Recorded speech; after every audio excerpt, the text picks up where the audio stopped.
दोस्तों, आज फिर से सुनते हैं कहानी का अगला भाग, चांदपुर की चंदा पार्ट 12। और चलिए सुनते हैं कहानी और देखते हैं क्या क्या होता है चांदपुर में। आज तक नावों के चप्पू इतने चुप न हुए थे कि सरयू के पानी को खबर न हो। आदमी की आंखें इतनी खामोश न हुई थी कि पता न चल सके आंखों के सामने बैठे व्यक्ति के हृदय का समाचार। हवाएं इस कदर नीरस न बही थी कि तितलियों को भूलना पड़े फूलों का पता। लेकिन इतना तो सबको पता है कि आज फूलों जैसी गुड़िया की शादी को 1 महीना हो गया है। शादी की उस भयानक रात का वो काला मंजर आज तक चांदपुर की आंखों में दर्ज है। चांदपुर के इतिहास में ऐसा कभी नहीं हुआ कि घराती और बाराती बंदूकें, लाठी और डंडे लेकर एक दूसरे की जान के प्यासे बन गए। लेकिन ऐसा हुआ 30 अप्रैल की सुबह 3 बजे। 2 घंटे तक चली मारपीट में दर्जनों गाड़ियों के शीशे टूट गए। 2 लोगों को गोली लगी। नाच की नृत्यांगना ने अस्पताल जाते जाते दम तोड़ दिया। टेंट शामियाना लाइट वाले हाथ जोड़ते जोड़ते अपने हाथ पैर तुड़वा बैठे। इसके बाद भी उपद्रवियों ने किसी को नहीं बख्शा। सबके सब पीटे गए। कौन किसको पीटा और क्यों पीटा, ये आज भी चांदपुर की सबसे बड़ी पहेली है। यही कारण है कि आज 1 महीना बाद भी चांदपुर का हर आदमी दूसरे आदमी को शक की निगाह से देखता है। बहुत संभाल कर बोलता है। क्या पता कौन किसकी बात कहाँ जाकर कह दे, कौन किससे फिर उलझ पड़े। इधर आज मंटू को ठीक से खाना खाए महीना बीत चुका है। नींद कब आती है कब जाती है, ये न नींद को पता है न बिस्तर को। सुबह से दोपहर और सांझ कब होती है न मंटू को पता है न उसकी आंखों को। उसे तो याद आता है गुड़िया की शादी की रात का वो मंजर, जब खुशियां और गम एक साथ दस्तक दे रहे थे। एक तरफ पिंकी को रात भर देखने और बार बार बहाने बनाकर छेड़ने की खुशी थी, तो दूसरी तरफ गुड़िया की सुबह होने वाली विदाई का गम था। तब हवाओं में वो रवानी थी कि गम भी अच्छा लग रहा था। हृदय उछल रहा था। लेकिन यह आज तक समझ में नहीं आया कि प्रेम की तान छेड़ चुके हृदय के सारे तार एकाएक कैसे बेसुरे हो गए। आखिर कौन सा गुनाह मंटू ने किया है कि उस पर FIR हो रहा है। बस यही सोच सोच कर मंटू रोता है।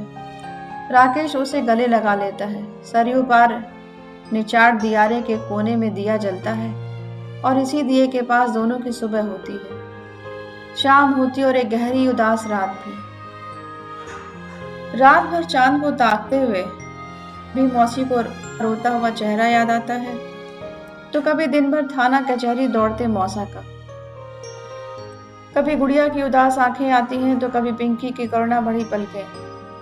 कभी झगड़ा छुड़ाते झांझा बाबा याद आते हैं तो कभी लाठी की वार को अपने हाथ पर रोकते खेदन, दीना, हीरामन और गंगा लोहार।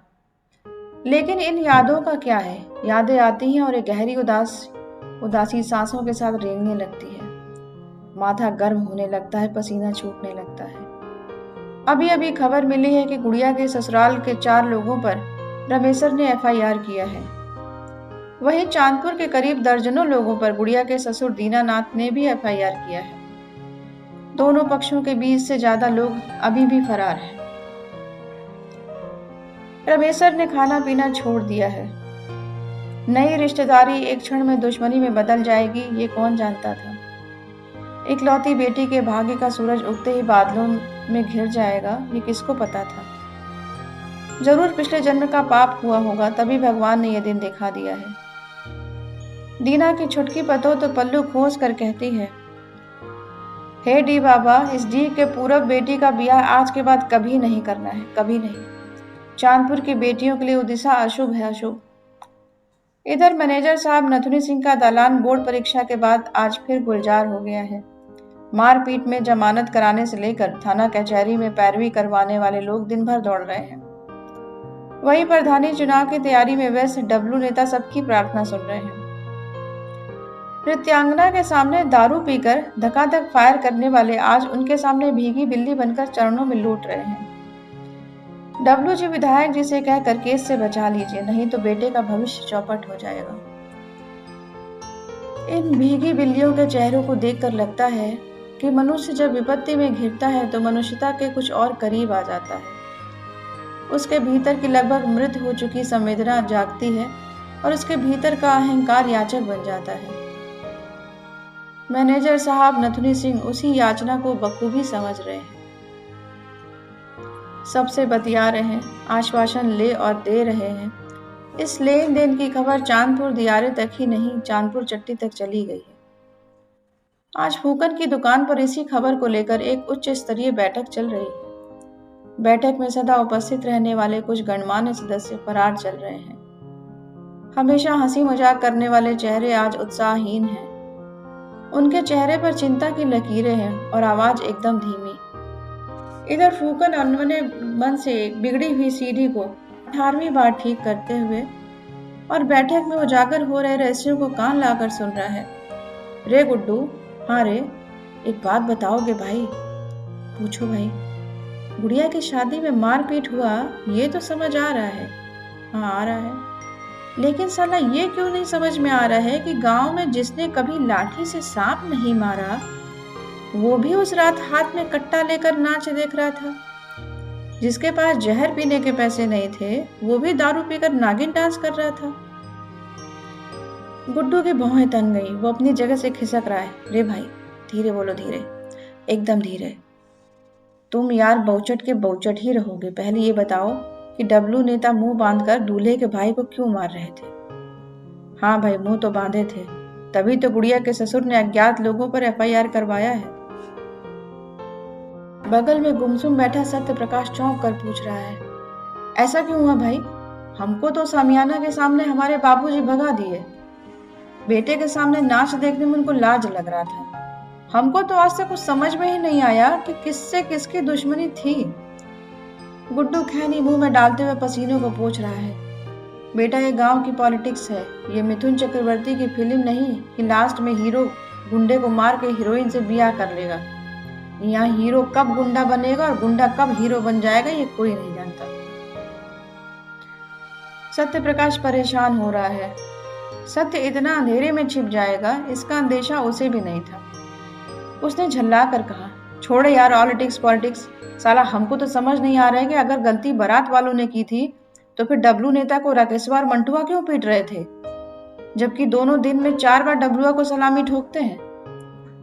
बगल में बैठा प्रदीपवा बता रहा है, भाई गांव में तो हल्ला है कि मंटुआ गांव छोड़कर भाग गया है, फिर राकेशवा के साथ कहीं दियारे में छिप गया है। फूकन अचानक चौंक गया। ए भाई, तुम क्या बोले जी? मंटुआ गांव से भाग गया? ये कैसे जानते हो तुम? ए भाई, काहे भी झुक रहे हो जी? तुमको पता है कि शादी की रात को एक कांड हो गया है। कौन सा कांड भाई? गांव में हल्ला है कि शादी की रात को मंटुआ पिंकिया का हाथ पकड़कर एक कमरे में ले गया। ले जाकर क्या किया? एकदम भगचोकर होगा। बूझो आगे क्या किया होगा। जवान लड़का लड़की कमरे में हाथ जोड़कर शांति पाठ थोड़े करेंगे, कुछ नीम बाउर करेंगे। ये सुनकर एक लड़के की माथे की लकीरें सिकुड़ रही हैं। ए गुड्डू भाई, जमाने से आज विश्वास उठ गया भाई। किसी का चेहरा देखकर उसके चरित्र का अंदाजा नहीं लगाया जा सकता है। हम तो इस पिंकिया को बड़ा शरीफ लड़की समझते थे। ये सब सुनकर फूकन के कान खड़े हो गए। मंटू की फरमाइश पर शादी की रात बजाए गए सारे गाने याद आ रहे हैं। लेकिन मंटू तो उसका यार है। यार की गलती भला गलती लगती है? उसने शोल्डर रख दिया। रे गुड्डू, ये जानकारी कौन दिया? कौन देखा था पिंकी को कमरे में जाते हुए? फर्जी समाचार मत फैलाओ भाई, किसी की इज्जत होती है। रुबिया भाई, रुबिया, हम थोड़े कुछ कह रहे हैं। कवन रुबिया रे? पश्चिम टोला वाली। वाह वाह, और कोई नहीं मिला तुमको समाचार देने के लिए? जानते नहीं हो कि रुबिया कितनी सती सावित्री है? ब्लॉक के एक अधिकारी के साथ इसी साल गेहूं के खेत में पकड़ाई थी। पर साल इसी डब्लू नेता के साथ अस्पताल की छत पर पकड़ ली गई थी। ये तुम नहीं देखे थे? साला सही मुही खा के बिलार भली भक्तिन इस सर्टिफिकेट देगी पिंकिया को। अच्छा जाने दो भाई, छोड़ो। एक धमाका न्यूज सुनाओ, जल्दी सुनाओ। धमाका का नाम सुनते ही अचानक से टीवी का तार जोड़ रहे फूकन का हाथ शोल्डर से जल गया। वो बैठे बैठे याचना की मुद्रा में आ गया। ए धमाका न्यूज। अब भाई बहुत हुआ, अब मेरा दिमाग मत खराब करो यार। जाके खेदना की दुकान पर बैठ के न्यूज सुनाओ। एक तो ऐसे ही दुकानदारी में मन नहीं लग रहा है। सत्य प्रकाश और गुड्डू फूकन की उदासी को देखकर उसे आश्वस्त कर रहे हैं। भाई कोई अब इधर उधर की बात नहीं करेगा, कोई नहीं। ए फूकन को कोई कुछ नहीं बोलेगा। सब हाँ में हाँ मिलाते हैं। ठीक है भाई, कोई नहीं बोलेगा। फूकन सिर झुकाए पेचकस उठाकर नट लगा रहा है। उसके सामने एक लड़का टकटकी लगाए देख रहा है। फूकन का गुस्सा बढ़ रहा है। ए लड़के, जरा पीछे हटो। नहीं रे, तुम्हारी दहेजुआ टीवी अब बनेगी नहीं। तुम अपनी भौजी से कह दो टीवी से पहले अपना दिमाग ठीक करवाएं। हम 1 मिनट में ठीक कर देंगे। सत्य प्रकाश को मजाक सूझ रहा है। अरे भौजी को काहे बुला रहे हो? सुखारी डॉक्टर का असर हो रहा है काजी तुम पर? फूकन की हंसी गायब है। यार हम हाथ जोड़ लिए कि टीवी नहीं बनेगा, लेकिन वो न जाने कब ना देश की मेहरारू है जो एक को बात नहीं समझती है। फूकन को गुस्सा देखकर टीवी बनाने आया लड़का मुंह लटका कर जा रहा है। प्रदीप उसके कान में कह रहा है, ए बबुआ, जाकर भौजी को बुला लाओ। फूकन भैया करंट चेक करने के लिए बुला रहे हैं। ए भाई, कंट्रोल कंट्रोल, इधर उधर का बात नहीं। आज तो साला ऐसे ही मजाक वजाक का मन नहीं है। फूकन इतना कहकर फिर उदास हो गया। वो चाहता है कि उसकी दुकान से लोग जल्दी उठें और कहीं और चले जाएं, लेकिन सिर्फ चाहने से क्या होता है। वो दुकान से निकलकर दुकान के पीछे वाली झाड़ी में घुस रहा है। इधर रहस्यमय चिंतन कर रहे चिंतक गण पैर पर पैर चढ़ाकर गंभीर मुद्रा में आ रहे हैं। कब जाएंगे पता नहीं। फूकन दुकान छोड़कर चला गया है। देख रहा है कि सुखारी डॉक्टर की दुकान भी कई दिन से बंद है। साला ना जाने चांदपुर को क्या हुआ है आजकल। गांव में तो ये भी हल्ला है कि प्रदीपवा सुखारी की साली से रात को पलानी में भेंट किया था, लेकिन अपना कोई गलती कहाँ देखता है। सबको दूसरों की बात बतियाने में मजा आता है। फूकन दुकान छोड़कर हट गया। सांझ हो गई है, अंधेरा बढ़ रहा है। गर्मी की रात में टहटा अंजोरिया निकल आई है। दिन में तो ऐसा लग रहा है कि हवा में किसी ने लुत्ती लगा दिया है। लेकिन चांदपुर में रात को हवा चांद से आती है, एकदम शीतल, मंद, सुगंधित। कुत्ते बोल रहे हैं, लगता है उनके भी अपने गैंग होते होंगे। एक हफ्ते में 8 बार उनके बीच भी मामला आर पार हो ही जाता है। उनका भौंकना रुक नहीं रहा है। इधर आज झांझा बाबा ग्लानी में है। जब से कपार फूटा है, बांह टूटी है, तब से दलान में लेटे रहते हैं। हिला डुला भी नहीं जाता है। हाथ से न चश्मे को पकड़ पाते हैं और न ही मानस की पोथी को। वो तो भला हो दीना चौधरी और उनकी पतों का समय से खाना पीना बन जाता है। दीना भी हल्दी चूना लगा देते हैं, दवाई देते हैं, लेकिन जैसे ही पुरवा बहती है, बाबा का दर्द बढ़ जाता है। कल बलिया सदर अस्पताल के डॉक्टर ने कहा है कि हड्डी का चोट है, थोड़ा वक्त तो लगेगा। लेकिन गांव के कुछ लोग कह रहे हैं कि बुढ़ौती में हड्डी पर लगा चोट जिंदगी भर कभी ठीक नहीं होता है। दीना मनौती मांग रहे हैं कि हे काली माई, बाबा का दुख हरिए, कष्ट से उरण करिए। गांव के लोग दिन भर बाबा का कुशल क्षेम जानने आते हैं। दिन भर कोई न कोई आकर पास बैठा रहता है। वह बाबा से बस ये नहीं पूछता कि उनके बेटे आएंगे या नहीं। दीना ने मना किया है, ये सवाल किसी को नहीं पूछना है। बाबा की आत्मा दुखी हो जाती है। लेकिन आज पता चला कि बाबा के बड़े बेटे सुधीर ने बलिया शहर में रह रहे अपने साड़ू भाई के यहाँ फोन किया है कि आप बाबूजी को गांव से अपने घर बुला लीजिए। लेकिन बाबा ने अभी उस साड़ू को 4 गाली देकर भगा दिया है। किसी दूसरे के दरवाजे पर जाने से पहले मर ना जाए हम। भाग यहाँ से। जब तक आखिरी सांस है, हम अपने चौखट पर ही रहेंगे। साड़ू का मुंह ताला की तरह लटक गया। दीना ने उसको समझाया, ए बबुआ, जाने दीजिए। हिंदू का पुरनिया 60 साल बाद थोड़ा सा सटकता है। उसके गाली को भी आशीर्वाद समझना चाहिए। आप ही बताइए, जो आदमी इस दुख में अपने बेटे के पास नहीं जा रहा है, वो भला आपके घर जाएगा? रिश्तेदार चुपचाप सिर हिलाते हुए गाड़ी के किक को पैर से दबा रहा है। उसके जाते ही उमेश का आगमन हो रहा है। उमेश की आंखों में उदासी का ज्वार भाटा है। हाथ में कमंडल, लाठी, कंधे पर गमछा, लेकिन होठों पर बाबा की बेहतरी की दुआ। बाबा उमेश को टकटकी लगाए देख रहे हैं। बैठो उमेश, बैठो। उमेश क्या कहें, बाबा को देखकर मन विचलित हो रहा है। ना बाबा ठीक है, बस आपको देख लिए मन में संतोष हो गया। दूध लाए हैं, पी लीजिएगा। अब चल रहे हैं। घर में सब रास्ता देख रहे होंगे। बाबा चश्मा उतार कर पूछ रहे हैं, और एक क्षण रुक रे पगला, हाँ बाबा, पूनम के ससुरा वाले कुछ खबर किए?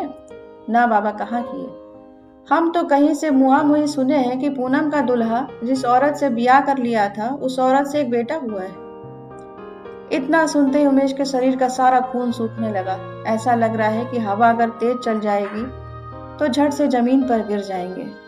गमछे को कंधे पर रखकर उमेश खड़े हो गए हैं, मानो अब न सवाल सुनने की हिम्मत बची है न ही जवाब देने की।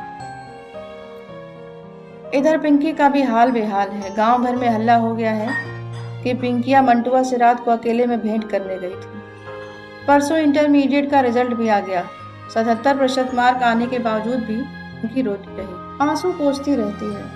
किससे कहे कि गांव में कुछ लड़कियां उससे जलती हैं।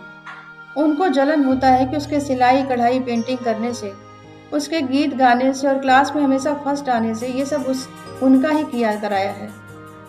आखिर उसकी बातों को घर में कौन सुनेगा। बस आंसू ही सुनते हैं, आंसू ही बोलते हैं। पिंकी का मुंह बंद रहता है। गुड़िया की शादी के बाद तो मानो इस घर पर नजर ही लग गई। चाचा आजकल घर नहीं आते हैं, लेकिन कल चाची ने चाचा उमेश से लड़ते हुए साफ साफ कह दिया है, देखो अब ये इंटर पास हो गई। अगर इस साल नवंबर में पिंकिया की शादी नहीं हुई तो या तो तुम घर में रहोगे या हम रहेंगे। इसे छिनरपन करने के लिए यहाँ नहीं रखना है। एक तो पूनमी को झेल ही रहे हैं, अब इसको कौन झेलेगा। इधर पूनम का भी रो रो कर बुरा हाल है। कई दिन से कुछ खा नहीं रही है। आज ही कृष्णावती दिन भर खांसती है। सब दवाई सिरप फेल हो गया है। खाना पीना छोड़ चुकी पिंकी की माँ की आंखों से बस पानी ही निकलता है। भगवान भी बड़ा कारसाज है, दुख भेजता है तो संभलने का मौका तक नहीं देता। पिंकी किसे संभाले, खुद को या चाचा, आजी, माँ और बहन को, पता नहीं। हवा चल रही है, तूफानी हवा। आंखों के सामने कैलेंडर हिल रहा है। मई बीत चुका है। आसमान में किसी शैतान जैसे बादल छा रहे हैं, एकदम काले काले। अंजोरिया रात एक झटके में नरिया रात हो गई। सियार न जाने कहां से बोल रहे हैं। मंटू के मड़ई का दिया बुझ तो नहीं गया है, पता नहीं। इंटरमीडिएट का रिजल्ट आया और वो देखने भी नहीं गया। क्या होगा देखकर। गुड़िया की शादी में हुए बवाल के बाद तो लगता है कि जिंदगी ने अपने इम्तिहान में फेल ही कर दिया है। इंटर पास करके भी कौन सी किस्मत बदल जाएगी। उधर दियारे में तूफानी हवा चल रही है। एक झटके में लगता है कि सरजू जी की तरफ कोई औरत रो रही है। नीम के पेड़ पर बैठी टिटेहरी की आवाज डरा रही है। कुत्ते न जाने क्यों रह रह कर रोने लगते हैं। गाय की आंख के कोर से पानी निकलता रहता है। चांदपुर में कुछ और अशुभ होगा, कुछ और अशुभ होगा। बारिश होने लगी है। हे सरजू माई, चांदपुर की रक्षा कीजिए। तो दोस्तों, आपको उम्मीद है कहानी पसंद आ रही होगी, और अगर पसंद आ रही है तो प्लीज़ लाइक कीजिए, शेयर कीजिए और सब्सक्राइब कीजिए and press the bell icon. Thank you so much.